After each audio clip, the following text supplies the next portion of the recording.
Shalom teman-teman, welcome to Next Generation Online Service.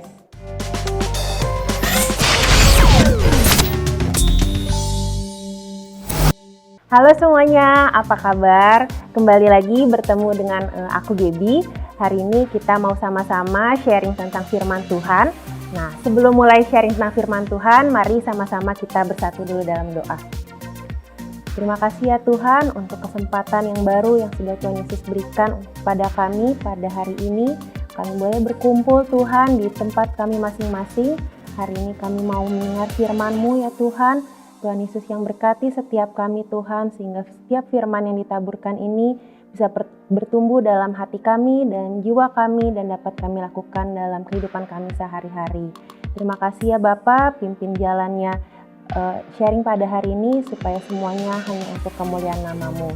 Terima kasih Tuhan Yesus untuk semuanya. Dalam nama Tuhan Yesus kami berdoa dan bersyukur. Sama-sama katakan amin. Halo teman-teman semuanya, apa kabar?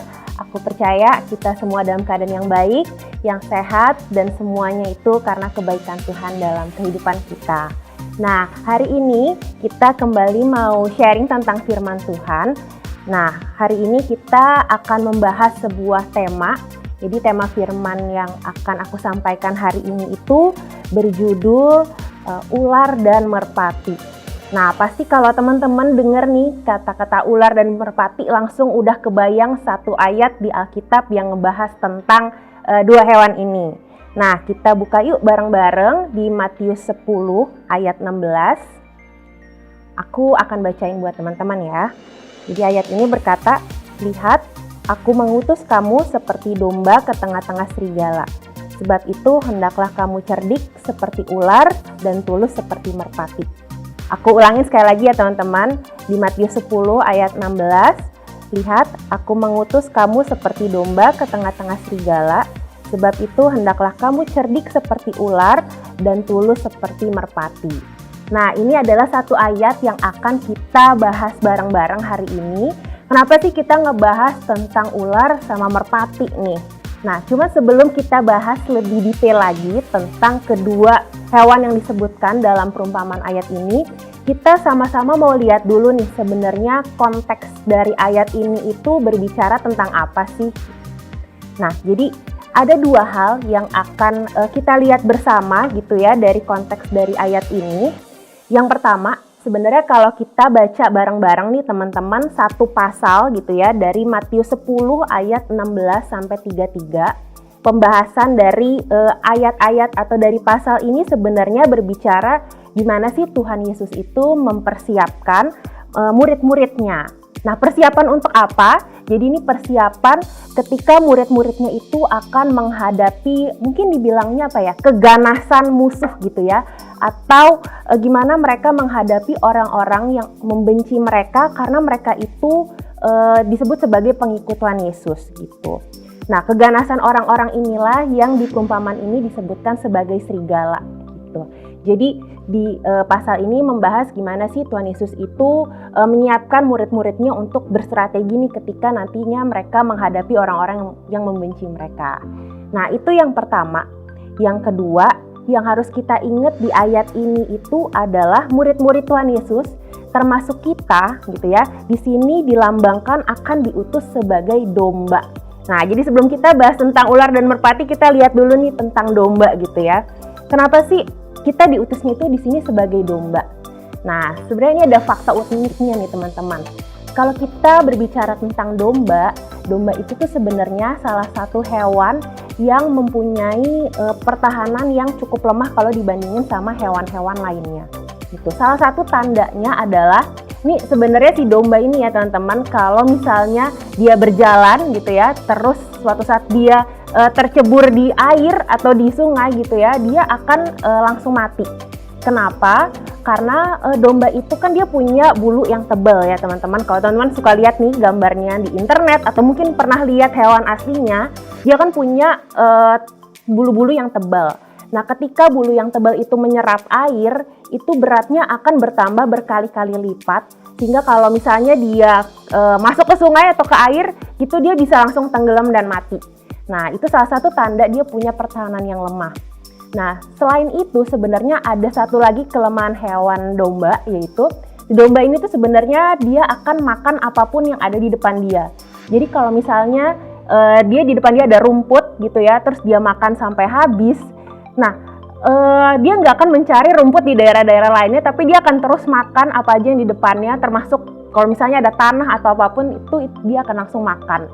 Nah, di sini kita lihat bahwa karena itu domba itu nggak bisa hidup jauh dari gembalanya.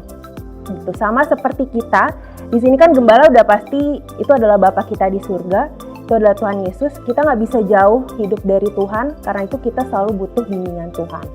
Nah, maka itu di ayat ini sebenarnya dibahas tentang gimana sih kita itu sebagai domba-domba dipersiapkan ketika kita menghadapi serigala-serigala di kehidupan kita.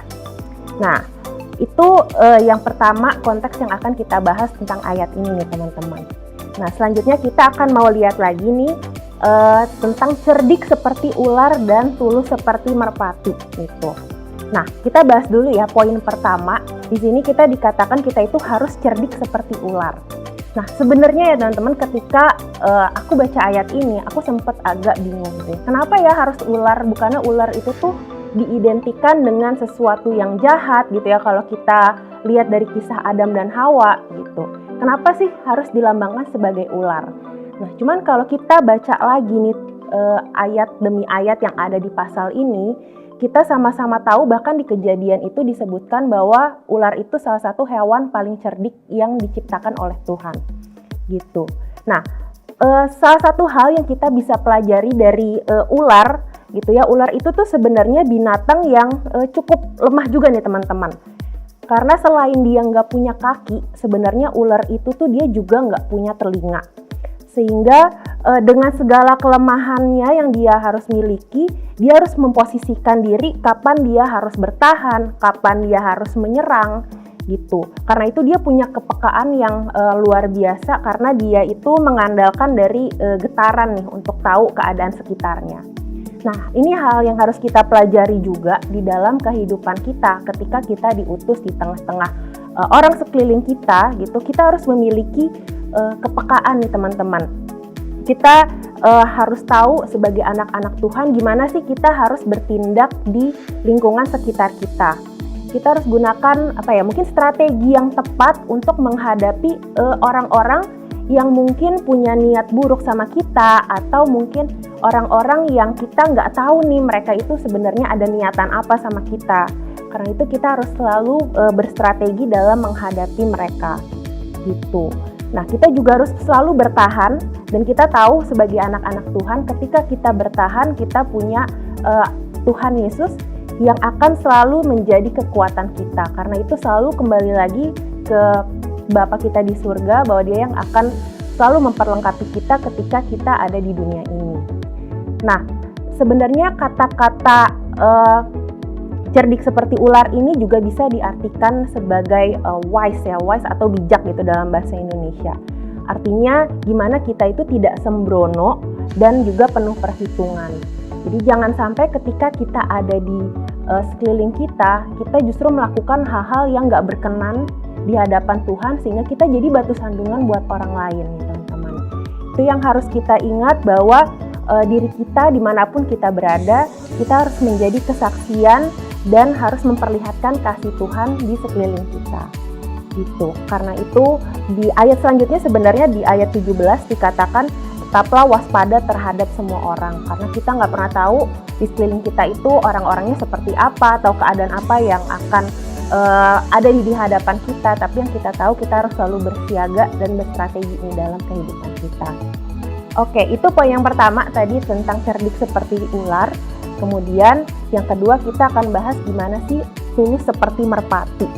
Nah, kalau kita ngebahas tentang hewan burung merpati nih teman-teman, merpati itu adalah burung yang bisa terbang berkilo-kilometer jauhnya, tapi dia bisa kembali lagi ke tempat asalnya nih teman-teman. Karena itu mungkin kita sering dengar atau sering lihat merpati ini sering banget dilambangkan sebagai hewan yang suka mengirimkan surat gitu ya, nanti dia bisa kembali lagi ke asalnya gitu. Sama seperti kita, kemanapun kita pergi, kemanapun kita melangkah, selalu ingat bahwa kita harus kembali ke Bapa kita di surga. Selalu kita lihat lagi apa sih sebenarnya yang Tuhan Yesus ajarkan kepada kita. Jangan sampai kita udah pergi jauh gitu ya, saking asiknya sama kehidupan kita lupa nih sebenarnya kita itu diutus untuk apa gitu. Jadi itu yang teman-teman harus ingat nih dari Merpati ya teman-teman. Sama satu hal lagi, sebenarnya kalau dalam versi King James Version, tulus ini diartikan sebagai harmless ya, atau tidak berbahaya dan tidak merugikan.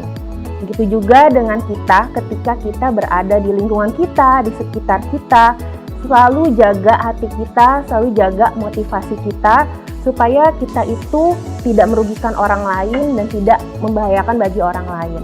Jadi selalu ingat, selalu punya hati yang murni dimanapun kita berada. Kalau kita misalnya mau menolong teman kita atau menolong sesama kita, pastikan motivasi kita itu benar-benar murni untuk membantu mereka, bukan karena hal apapun. Gitu. Disinilah kita belajar seperti Merpati, punya ketulusan, punya keinginan untuk selalu kembali ke asalnya. Seperti itu.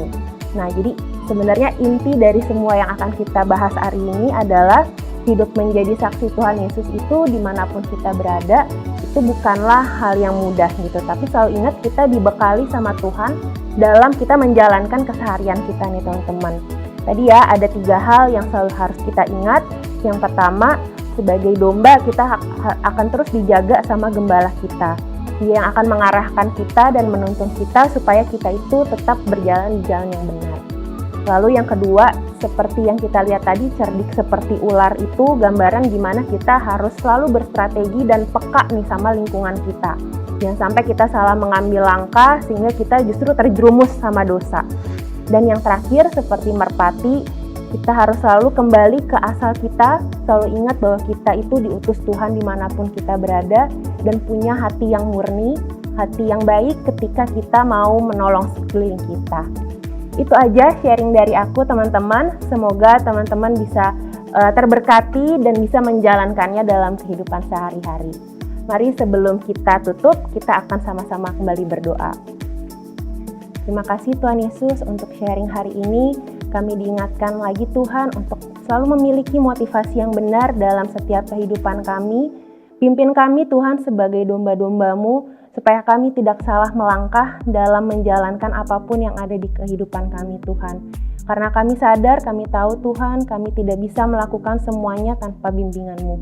Terima kasih ya Bapa untuk semuanya, Tuhan Yesus yang sertai kami Tuhan, perlengkapi kami dalam kehidupan kami, dalam keluarga kami, dalam teman-teman kami, pekerjaan maupun sekolah kami Tuhan, supaya dimanapun kami berada, kami bisa terus menjadi saksi-Mu ya Bapa. Terima kasih Tuhan Yesus untuk semuanya, Engkau Bapa kami yang baik, yang hebat, yang luar biasa Tuhan dalam kehidupan kami. Terima kasih ya Bapa, dalam nama Tuhan Yesus kami berdoa dan bersyukur, sama-sama katakan amin. Oke, itu aja teman-teman. See you minggu depan. God bless.